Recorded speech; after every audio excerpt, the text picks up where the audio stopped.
Hello kids, good morning. My name is Andrés Arroyave and I'm the head of library services here at the Colombo Americano in Cali. Welcome to the fourth episode of the Storytelling and IdeaLab for Kids. This month we celebrate our Science Fiction and Fantasy Month. For that we have a special reading and a special maker activity for you. Our reading for today is Zephyr, a book by the same author of Jumanji, Chris Van Allsburg. After that, we have a maker activity. So guys, I hope you enjoy this event with your family and your friends, and see you in some minutes. Okay, bye bye.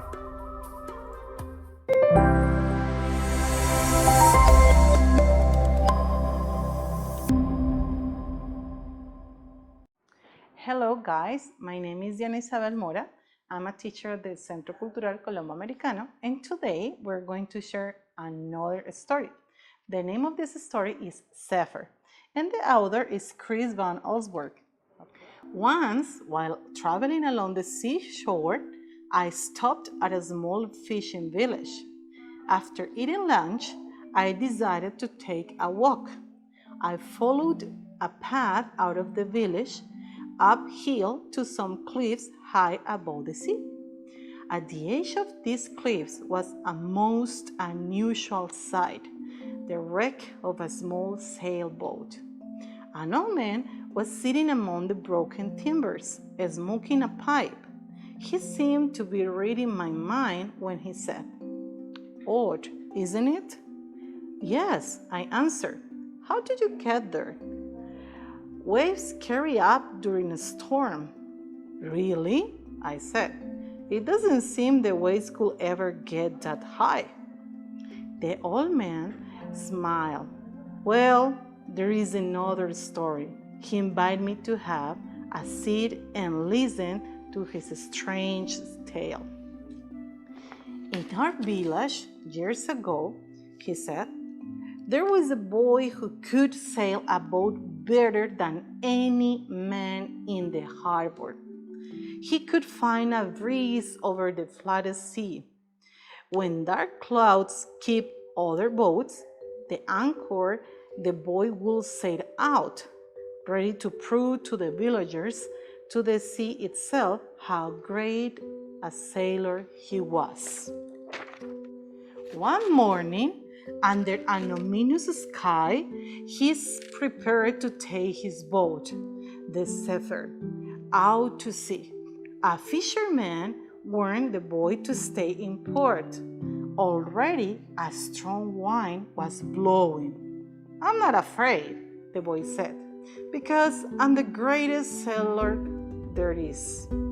The fisherman pointed to the seagull gliding overhead. "There's the only sailor who can go out one day like this." The boy just laughed as he hoisted his sails into a blustery wind. The wind whistled in the ringing as the Zephyr pounded her way through the water. The sky grew black and the waves rose up like mountains. The boy struggled to keep his boat from going over. Suddenly, a gust of wind caught the sail. The boom swung around and hit the boy's head. He fell to the cockpit floor and did not move. When the boy opened his eyes, he found himself lying on a beach. The Zephyr rested behind him, carried there by the storm. The boat was far from the water's edge. The tide would not carry it back to sea. The boy set out to look for help. He walked for a long time and was surprised that he didn't recognize the shoreline. He climbed a hill expecting to see something familiar, but what he saw instead was a strange and unbelievable sight. Before him were two boats sailing high above the water. Astonished, he watched them glide by. Then a third sail passed, towing the Zephyr. The boats entered a bay that was bordered by a large village. There they left the Zephyr. The boy made his way down to the harbor, to the dock where his boat was tied. He met a sailor who smiled when he saw the boy. Pointing to the Zephyr, he asked, "Yours?" The boy nodded. The sailor said they almost never saw a stranger on their island. It was surrounded by a treacherous reef. The Zephyr was half being carried over the reef by the storm. He told the boy that later they would take him and the Zephyr back to the reef. But the boy said he would not leave until he learned to sail above the waves. The sailor told him it took years to learn to sail like that. Besides, he said, the Zephyr does not have the right sails. The boy instead, he pleaded with the sailor. Finally, the sailor said he would try to teach him if the boy promised to leave the next morning. The boy agreed. The sailor went to a ship and got a new set of sails. All afternoon, they sailed back and forth across the bay. Sometimes the sailor took the tiller and the boat would magically begin to leave out the water. But when the boy tried, he could not catch the wind that made floats fly. When the sun went down, they went back to the harbor. They drove anchor and a fisherman rowed them to shore. In the morning, the sailor said, "We'll put your own sails back on the Zephyr and send you home." He took the boy to his house, and the sailor's wife fed them oyster stew. After dinner, the sailor played the concertina. He sang a song about a man named Samuel Blue, who long ago tried to sail his boat over land and crashed. For the wind o'er the land never stay, no true, and all men that sail were all meet Samuel Blue. When he was done with his song, the sailor sent the boy to bed. But the boy could not sleep. He knew he could fly his boat if he had another chance. He waited until the sailor and his wife were asleep. And then he quietly dressed and went to the harbor as he rowed out the Zephyr. The boy felt the light evening wind grow stronger and colder. Under a full moon, he sailed the Zephyr into the bay. He tried to remember everything the sailor had told him. He tried to feel the wind pulling his boat forward, lifting it up. Then, suddenly, the boy felt the Zephyr began to shake. The sound of the water rushing past the hull grew louder. The air filled with spray as the boat slid through the waves. The boat slowly began to lift. Higher and higher, the Zephyr rose out the water. Then, finally, broke free. The sound of rushing water stopped. There was only the sound of wind in the sails. The Zephyr was flying. Using the stars to guide him, the boy set a course for home. The wind blew very hard, churning the sea below. But that did not matter to see the Zephyr as they glided through the night sky. When clouds blocked the boy's view of the stars, he trimmed the sail and climbed higher. Suddenly, the men of the island never dared fly so high. So now the boy was certain he was truly the greatest sailor of all. He steered well, Before the night was over, he saw the moonlit spire of the church at the edge of his village. As he drew closer to land, an idea took hold of him. He would sail over the village and ring the Zephyr's bell. When everyone would see him and know that he was the greatest sailor, he flew over the trees-topped cliffs of the shore. But as he reached the church, the Zephyr began to fall. The wind had shifted. The boy pulled as hard as he could on the tiller, but it did not good. The wind shifted again. He steered for the open sea, but the trees at the cliff's edge stood between him and the water. At first, there was just the ruffles of leaves brushing the hull. Then, the air was filled with the sound of breaking branches and ripping sails. The boat fell to the ground, and here he sits today. Remarkable table, I said, as the old man stopped to relight his pipe. What happened to the boy? He broke his leg at night. Of course, no one believed his story about flying boats. It was easier for them to believe that he was lost in the storm and thrown up here by the waves. The old man laughs. No, sir, the boy never amounted to much. People thought he was crazy.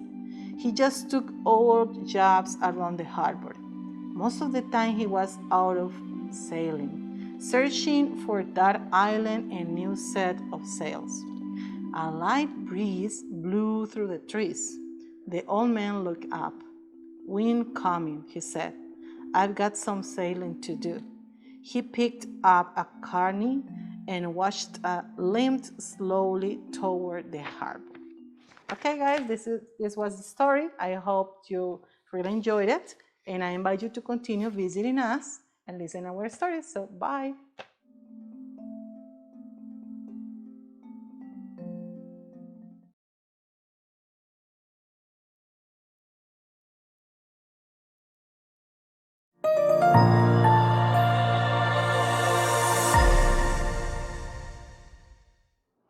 Hello kids, and welcome to this new IdeaLab Makerspace Presents. This month we are celebrating science fiction and fantasy at the Colombo Americano. And today we are going to make a balloon science magic experiment. Get your balloons and water bottles ready and let's go!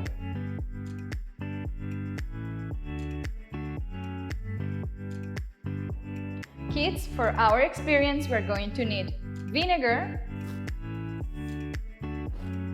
baking soda, empty water bottles, like these two, balloons,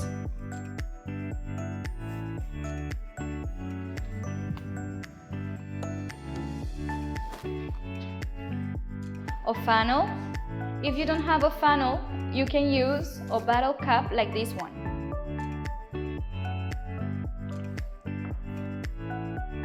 And to finish, a small spoon.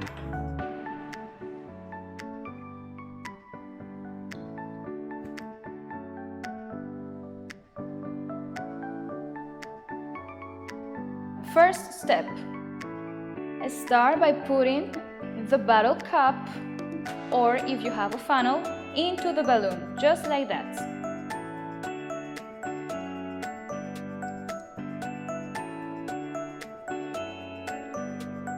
Like that, the baking soda would be much easier to get inside.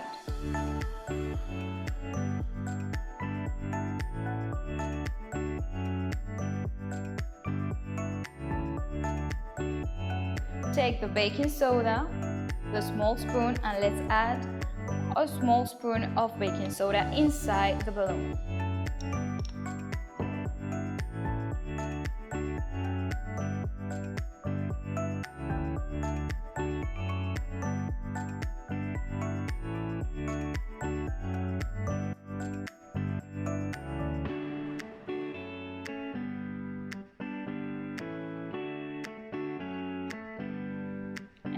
just, I think like that. This would be a full spoon.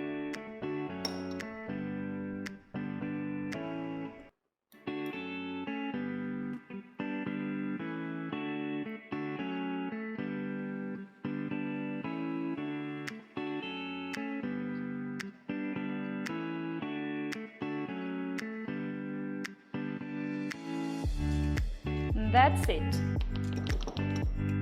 Leave the balloon here. Now, watch your bottle cap, and we're going to use it to pour the vinegar inside the bottle. Well, put the bottle cap like that. And now, let's add some vinegar into your bottle. Vinegar.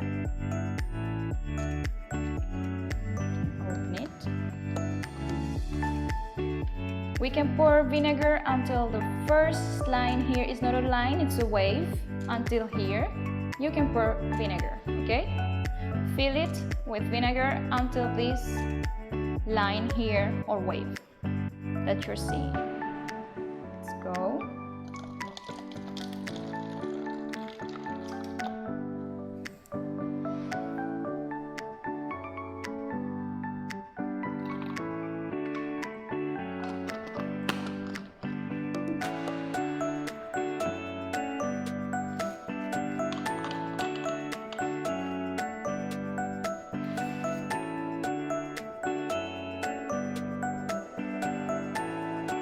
Place the opening of the balloon around the opening of the bottle. Try not to let any baking soda into the bottle as you do this. So like that. Let's open it first.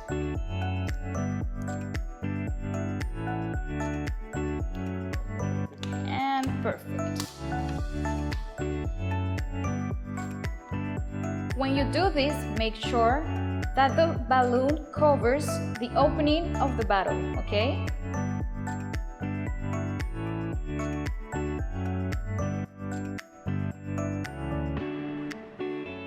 Perfect.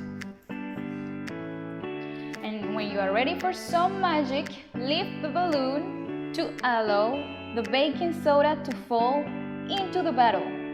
And let's go. This is when science happens.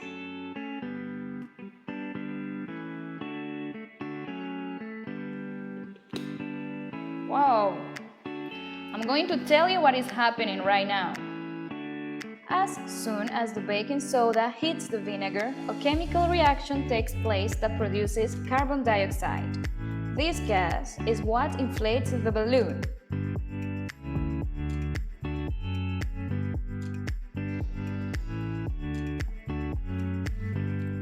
Perfect! Isn't it fun? Now you know how to inflate a balloon using a chemical reaction. Very well. If you want, we can do it another time. Cool! Let's start again. So let's do another one with this orange balloon.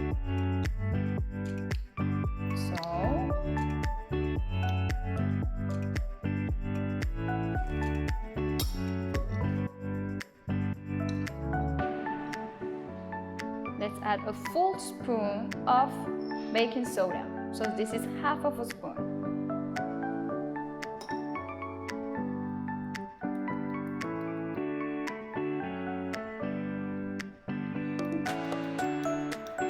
You can tap like that. So the baking soda gets into the balloon.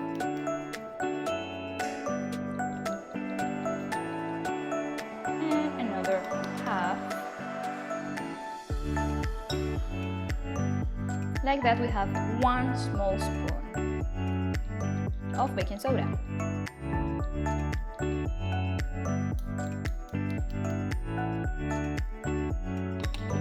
Take it away. Leave this here. Now, let's pour vinegar into the bottle.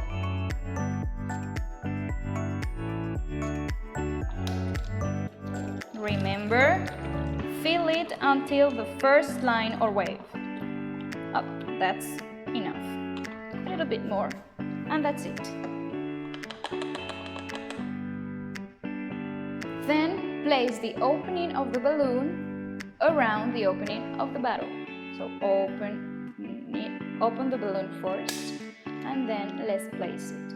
Oh, let's start again.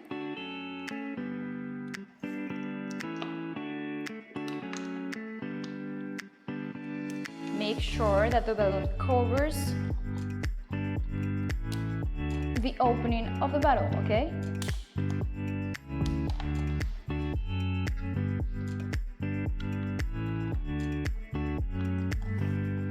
Are you ready for the magic that is science? Yes? Let's go again.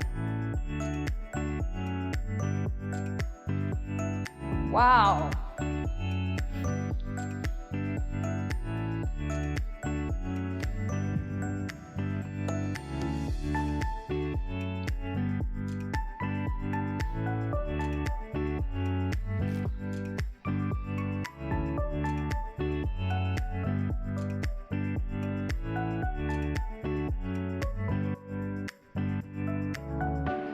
Congratulations, kids!